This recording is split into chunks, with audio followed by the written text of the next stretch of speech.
ప్రభుత్వ వేగముగా పనికి మాలిన వారై ఉన్నారని బైబిల్ గ్రంథం చెప్తుంది.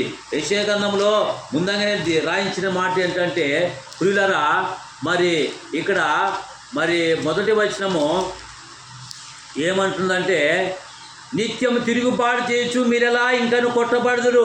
ప్రతివాడు నడినెత్తి వ్యాధి కలిగి ఉన్నాడు. ప్రతివాడి గుండె బలహీనమైన అరికాలు మొదలుకొని తల వరకు స్వస్థత కొంచెమని లేదు. ఎక్కడ చూసినా గాయాలు, దెబ్బలు, పచ్చిపుండ్లు, అవి పిండపడలేదు, కట్టబడలేదు, తైలంతో మెత్తగా చేయబడలేదు. మీ ఏమైందంట, అరికాలు నుంచి నెత్తి వరకు. అంటే పుండ్లు అంటే కాదు, పాపమని చిన్న పాపమనే పుండ్లు, పాపమనే కృష్ణు, పాపమనే కుళ్ళు, పాపమనేటువంటి హ్యాబిట్స్, పాపం అనేది ధన స్వార్థం. అందుగురించే మనుషులకి గొప్పోడు కావాలని మనిషికి అదో నేను ఇంతే పెడతాను దేవుడు ఏమో తక్కువరేస్తాడు.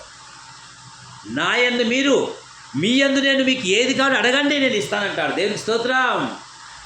ఈ హృదయంలో ఏమిటి తీసేసుకోవాలి తెలుసా? అందుగురించే మెత్తగా చేయాల, వాక్యం చేత కొయ్యబడాలా, వాక్యం చేత నింపబడాలా, వాక్యం చేత రంపం చేత కొయ్యబడాలా కదా. ఆనాడు 12 మంది సత్యం కొరకు ప్రాణాలు పోగొట్టున్నారు, రంపాల చేత కొయ్యబడ్డారు, తలలు నరికించుకున్నారు, సిలువలో అడ్డం వేసుకున్నారు. ఎందుకంటే వారి హృదయాలంటే ఏముంది తెలుసా? ప్రాణాలు త్యాగం చేశారు. దేవునికి స్తోత్రం, హల్లెలూయా. ప్రాణాలు సైతం కదా, మోసే వలె, ఒక ఆకుల ప్రిస్కిల్ల వలె వాళ్ళు తెగించారు. ఏమిటో తెగించారు? దేవునికి త్యాగంలో ప్రాణాలు కదా. పౌలు అంటాడు, బ్రతుకుడు క్రీస్తే చావైనా లాభం. మనం ఎప్పుడు ప్రాణాలు పోతాం ఎవరికి తెలీదు, కానీ మూస్తే పరలోక రాజ్యం, ఆ రాజ్యం కొట్టాలి. అందుగురించే ఈ భూమి మీద బ్రతుకుని సమస్తాన్ని బయట గొప్పతో ఎంచుకొని దేవుని కొరకు. ఎందుకంటే ఈ హృదయాల్లో దేవుని వాక్యము మరి నింపుకున్నాడు కదా.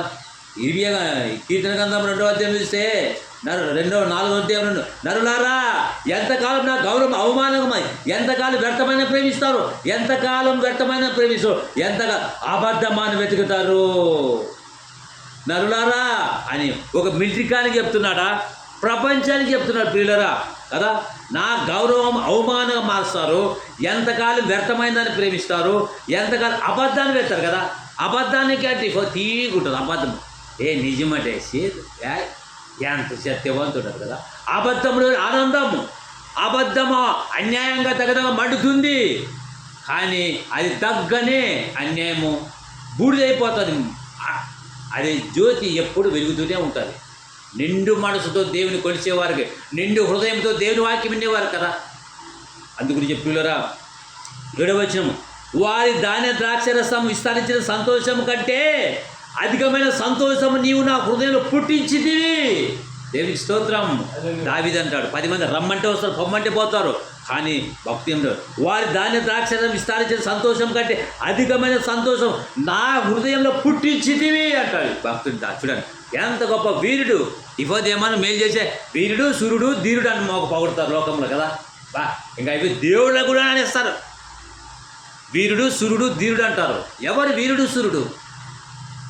మనకు యేసు ప్రభువు వారు త్వరగా వస్తాడు, నమ్మి బాప్తిస్మ రక్షణ తీసుకుని పోతాడు. అందుకే హృదయంలోన దేవునికి సోటి ఇవ్వాలంటాడు ప్రియులరా కదా.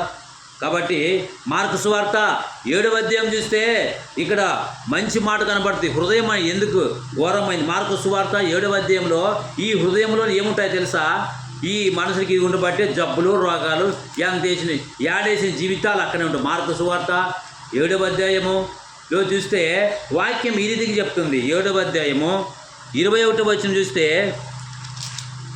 మరి అదొక మాట 9. అందుకు విశ్వాసం లేని తరమాలరా నేను ఎంతకాలం మీతో ఉండును, ఎంతకాలం మిమ్మల్ని సహించును, ఇంకా ఎంతకాలం సహించాలి మిమ్మల్ని ఇట్లా చేస్తారు అంటున్నాడు కదా. మూర్ఖులారా అంటాడు కదా. విశ్వాసం లేని తరమారులారా నేను ఎంతకాలం మీతో నుందును, ఎంతవరకు మిమ్మల్ని సహించాలా కదా. ఏమి చిన్న గొర్రె పిల్లకి, చిన్నపిల్లలు 70 ఏళ్ళు వచ్చినా 60 ఏళ్ళు వచ్చినా మనం ఇంకా గొర్రె పిల్లగా ఉంటామా? గొర్రె హోటల్లాగా హోటల్ నశించిపోయి ఆత్మలకు సువార్త కరపతి దేవుడు ఉన్నాడు. అవసరమైన ప్రాణాలు పోవచ్చు, అవసరమైన ఇంటి పోవచ్చు, భూములు పోవచ్చు, తైపోవచ్చు, అన్ని ప్రాణాలు పోవచ్చు. ఆత్మను సంపాదిస్తే నీకు పరలోకం కిరీటం ఇస్తాడు. ఒక మిలిటరీ మ్యాన్ కిరిటి పోతుంటే కిరీటము మిలిటరీలో పోయినప్పుడు ఆ మిలిటరీలో కష్టపడితే అక్కడ నీకు పాస్ అవుతావు, అప్పుడు ఉద్యోగం ఇస్తాడు. ఒక మిలిటరీలో ఏ విధంగా కష్టపడతామో సైనికుడు వాళ్ళే పోరాడితే తప్ప మనకు పోరాటంలో సైనికుడు ఏ విధంగా పోరాడతాడో ఈ ఆత్మ సంబంధమైనటువంటి పోరాడితే పరలోక రాజ్యం లేదు. హృదయంలో వాక్యం ఉంటే వాడు పోరాడతాడు, ఎదిరిస్తాడు. వాక్యం ద్వారా మరి అనేక విషయాలు సాటి చెప్తున్నాడు. నశించిపోయే ప్రజల కొరకు మనము కన్నీటితో ప్రార్థన చేయాల. హృదయంలో వాక్యం నింపుకొని అనేకులు చెప్పాలంటాడు. ఎందుకంటే ప్రియులారా 7వ అధ్యాయం చూస్తే ఎందుకు ఈ విధంగా నింపుకోలేకపోతున్నామంటే స్వార్థం. మార్కు సువార్త 7వ అధ్యాయము 20 చూడండి. లోపలుండి అనగా మనుషులు హృదయముల నుండి దురాలోచనలు, జారత్వములు, దొంగతనములు, వ్యభిచారములు, నరహత్యలు, లోభములు, చెడుతనములు, కృత్రికములు, కామవికారకములు, మత్సరములు, దేవదూషములు, అహంభావములు, అవివేకములు వచ్చును. ఈ చెడ్డవన్నీ లోపలుండే బయటకు బయలు వెళ్ళి మనుషుని అపవిత్రపరచునని ఆయనతో చెప్పాను కదా. ఈ హృదయంలో నిన్ను పెట్టుకొని కొంతమంది ఇన్ని పెట్టుకొని హృదయం చెడిపోయిన హృదయం. ఒకడు అంటాడు దేవుడు ఉన్నాడా, దేవుడు లేడు అంటాడు. హృదయం చెడిపోయింది, వాడి హృదయంలో మైండే లేదు కదా. వాడు మనిషే కానీ మనిషి జంతువురా అంటారు కదా. భూమికి బరువైరా. కొంతమంది తల్లిదండ్రులు కొందరు అంతగా కంటారు, గాలికి వదిలేస్తారు. కానీ వదిలేసేది అంతే. జంతువుకి పందికి మనిషికి అట్లాంటి మనిషి ఉన్నారు. వీడు మనిషి కాదురా, వాడు మనిషే కానీ మనిషి కాని మనిషి. తల్లిదండ్రులు ఏమైపోతే నాకేం, తల్లిదండ్రులు సంపాదించిన తండ్రి ఆశయం. ఉదాహరణ, దావీదు ఉన్నాడు. దావీదు ఎనమండకు యెషయాకి ఎనమండు కుమారు. తండ్రి పేరు నిలబెట్టిన మహనీయుడు ఎవరు? యెషయా. ఆశయం కొరకు బతికాడు కదా. ఆశ. నా తండ్రి 2 ఎకరాలు సంపాడు, నా తండ్రి నాకంటే 4 ఎకరాలు సంపాదనేవాడే ఆశయం నెరవేర్చినవాడు. నా తండ్రి 2 ఎకరాలు ఉంటాడు కదా, నాన్న అమ్ముకొని తింటానంటే కదా. నేను పుట్టాను, సైతాన్ పాట గుడితం చేసింది. నేను పుట్టాను, లోకం పుట్టింది. మా నాన్న 4 ఎకరాలు సంపాదిస్తే నేను 4 ఎకరాలు తినే తాగే ఎకరాలు పాడుతుంటాను. చెత్త లోకం చెత్త కదా. ఈ సినిమాలు తీసేవాళ్ళకి బుద్ధి లేదు, సినిమాలు తీసేవాళ్ళకి బుద్ధి లేదు, చూసేవాళ్ళకి అంతకంటే జ్ఞానం లేదు. నేను పుట్టాను, ఈ లోకం పుట్టింది. ఒరే నిన్ను పుట్టకమని పెద్ద దేవుడు పుట్టించారని బైబిల్ చెప్తుంటే నువ్వు పుట్టింది ఏంట్రా? నిన్ను భూమి ఆకాశం పుట్టకమని దేవుడు నిన్ను ఎప్పుడో ఆయనకున్నాడా. నేను పుట్టాను, ఈ లోకం పుట్టింది ఏంట్రా? పాట పిచ్చి పాట. దేవుడు ఎప్పుడు తన బిడ్డలుగా మార్చుకోవడానికి వచ్చాడు కదా. ఏం పుట్టావు నువ్వు? నేను పుట్టాను, ఈ లోకం పుట్టింది. నా తండ్రికి 2 ఎకరాలు ఉంటే అది అమ్ముకొని తింటావా? తండ్రి కీర్తిని నువ్వు నిలబెట్టినావా, లేకపోతే బజారుకి ఇస్తున్నావా? ఈరోజు దేవుని మాటలను బజారుకి ఇస్తున్నావా? తండ్రి ఆశయంని, పరలోకపు తండ్రి మాటలు గెలిగిస్తావా? నువ్వు తండ్రి మాటల్ని తుంగలకు తొక్కేస్తావా? దేవుడు ఏడుపడుతున్నాడు. లోపలని పిల్లల కొరకు ఏడుస్తున్నాడు. లోపలని పిల్లలకు ఆయన ఏడిపించేవారుగా ఉంటే ఎలా? ఇది నా పని, ఇది ఎవరి పని? ఇది నాకు జీతం ఇస్తాడు, నీకు జీతం ఇస్తాడు. దేవుని పని చేస్తే దేవుడు ఇస్తాడు కదా. 4వ అధ్యాయం 8వ వచనం, మీరు దేవుని యొద్దకు రండి, అప్పుడే నేను యొద్దకు వస్తానంటాడు కదా. అందుగురించి ప్రియులారా, అందుగురించి ఈ చెడ్డవన్నీ చెప్పాను కదా. హృదయంలో అండి ఇవన్నీ చెడ్డ గుణాలు కదా. మార్కు సువార్త 7:20 మనుషులు హృదయంలో నుండి బయటకు పోయి మనిషిని అపవిత్రపరుస్తాయంట కదా. అంటే బయట నుంచి లోనికి వస్తాయా, లోన్ నుంచి బయటికి పోతాయా? ఇవన్నీ ఎక్కడి నుంచి వస్తాయి? అందుగురించే హృదయం అన్నిటికంటే ఘోరమైన వ్యాధి. దాన్ని గ్రహించగలవాడెవడు? ఒకని ప్రవర్తన బట్టి, వాని క్రియలను బట్టి ప్రతిఫలము ప్రతి వారికి చేయటం యెహోవాను హృదయంను పరిశోధించేవాడను. నీ హృదయంలో ఏముంది తెలుసా? డాక్టర్ చెప్పగలడా? జ్వరం వస్తే ఏ జ్వరం వచ్చిందని నీ రక్తం చూసి చెప్తాడు. మరి నీలో ఉండేటువంటి గుణగణాలు అన్నిటినీ చెడు తలంపులు రూపుమాపుతుంది వాక్యం. యేసు రక్తం ప్రతి పాపిని శుద్ధీకరిస్తుంది. ఇవన్నీ గుణగాలాలు, స్వార్థం, పాపము, అక్రమ, అన్యాయము, దుర్వ్యసనాలు ఇవన్నీ పోవాలంటే నీ యేసు ప్రభు పాదాలకు వచ్చి, ప్రభువా నేను పాపినయ్యా, నా పాపాలు క్షమిస్తావు కదా. ఈ మాటలు చెడు ముందంగా నా పిల్లలు నా కోరు అందుగురించే రాపించాడు. మత్తయి సువార్త 5:8 హృదయ శుద్ధి గలవారు ధన్యులు, వారు దేవుని చూస్తారంట కదా. హృదయం అన్నిటికంటే మోసకరమైనది. ఇఫోదు కంటారు వదిలేస్తారు అన్నట్టు సామెత లోకములు కదా. ఈ తగ్గడి సినిమాలు, సీరియల్ తగ్గడి సినిమాలు, సమాజం సర్వనాశనమైపోయింది. ఈ సమాజానికి ఎంత తాగితే గవర్నమెంట్కి లాభాలు, గవర్నమెంట్కు తాపేది వాళ్ళే, ఊదుమనేది వాళ్ళే, ఊదితే లోపలేసేది వాళ్ళే, బిల్లు కట్టమనేది వాళ్ళే. మరి హాస్పిటల్ పాలైతే మెడికల్ సర్వీస్ హాస్పిటల్కి వాళ్ళు వస్తాయి, వాళ్ళు జోబు నిండితే అప్పుడు వీళ్ళు పోలీసు ఈ గవర్నమెంట్కి డబ్బులు. అంటే ప్రజలు బకరగాలుగా అయిపోయి చేస్తారా? అవును చేస్తామంటారు గవర్నమెంట్. ఎంత విచారకరం. అందుగురించే నీవు నీ కుటుంబాన్ని యెహోషువ అంటాడు, నీవు ఎవరిని సేవిస్తున్నా నాకు తెలియదా, నేను నా ఇంటి వారును యెహోషువను, నా యెహోవాను నా కుటుంబం. మీరు ఎవరు సేవిస్తారో మాకు తెలియదు, నేను నా యెహోవాను సేవించేది మన తీర్మానం, ఒక గట్టి తీర్మానము కదా, ఒక కంకణం.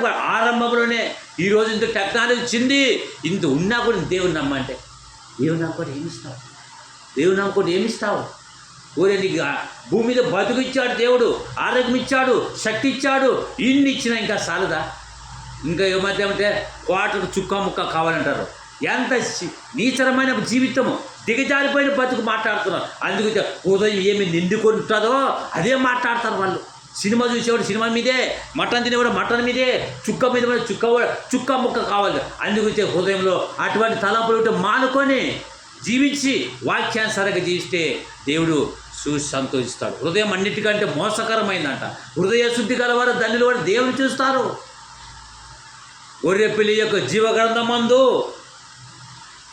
గొర్రెపిల్లి యొక్క జీవగ్రంథం కడగబడిన దాంట్లో నిషిద్ధమైనది కానీ అసహ్యమైనది కానీ జరిగించేవాడు ఎవడైనా సరే, వాడు ఎంతటి వాడినైనా వాడు ఎంతటి వాడినైనా కూడా దేవుని రాజ్యం లేదు. ఇది నాకు కాదులే ఎవరికలే అనుకుని నిర్లక్ష్యం. మనం వాక్యాన్ని వింటాం, ఇక్కడ సైతం ఎత్తుకొని పోతాడు. ఇది మన జీవితంలో పెట్టుకోవాల్సిన పదులు గల వాక్యం. అందుగురించి ప్రియులారా, యెహోవా యందు భయభక్తులు గలవారు ఇలాగూ ఆశీర్వదిస్తారంట కదా. సామెతల గ్రంథంలో చెడ్డ గుణాలన్నీ రూపుమాపుతుంది వాక్యానికి మాత్రమే ఉంది. మనిషికి ఏ ప్రపంచంలో ఈ పరిశుద్ధ గ్రంథానికి మాత్రమే ఉంది, ఏ గ్రంథానికి లేదు. అందుగురించి లాస్ట్ మాట సామెతల గ్రంథం మరి 17వ అధ్యాయం చూస్తే, 16వ అధ్యాయం చూస్తే, ఒకని ప్రవర్తన యెహోవాకు ప్రీతికరమైనప్పుడు ఆయన వాని శత్రువులు సహా వారికి మిత్రులుగా చేయను. కాబట్టి మరి 15వ అధ్యాయం 6వ వచనంలో అనుకుంటా, యెహోవా యందు భయభక్తులు కలిగి ఉండుట వలన మనుషులు చెడుతనము తొలగిపోవద్దునంట కదా. దేవునికి స్తోత్రం. ఈ యొక్క ఉదయకాల సమయంలో ప్రియులరా, నీ హృదయం నుండి ఏమునిప్పుడు దేవుని కొరకు మనం జీవితాలు జీవిస్తున్నామా?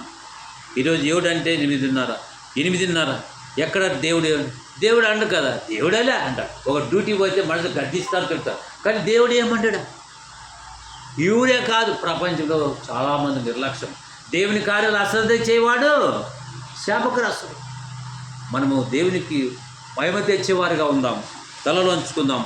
దేవుడి సమయంలో ఒక్కసారి కన్ను మూస్తే పాతాళం ఉంది. ఈ మిలిటరీ ప్రజలకైతే కాదు, ప్రపంచ సర్వమానవుని చెప్తున్నాడు.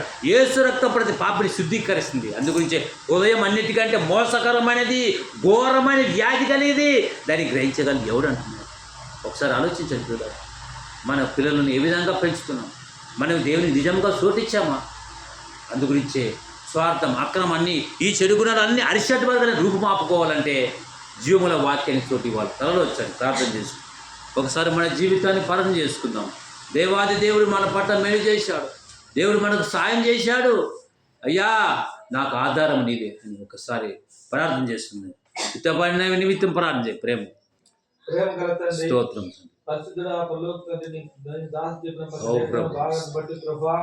నీ పాదాలు మా ఆయన మా తండ్రి, ఎంత మీరు నమ్మదగిన దేవుడు తండ్రి.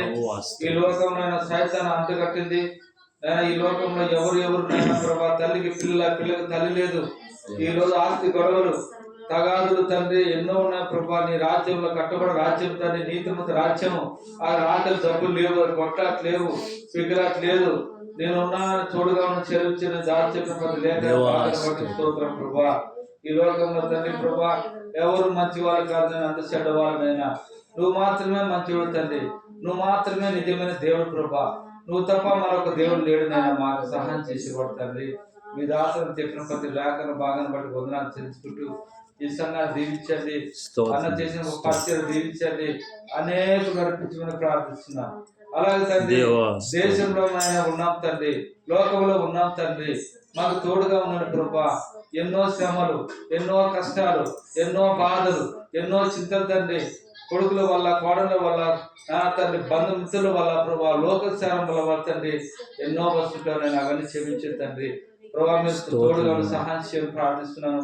మీ దాసులు లేక బాగా పడుతుంది ప్రార్థన చేసుకున్నాయన. ఈ సంఘాన్ని దీవించండి, అనేక రావడానికి సహాయపడండి. నీకు మా ప్రభు మా రక్షకుడు యేసు ప్రభు పాల్గొని తెలుసుకుంటండి.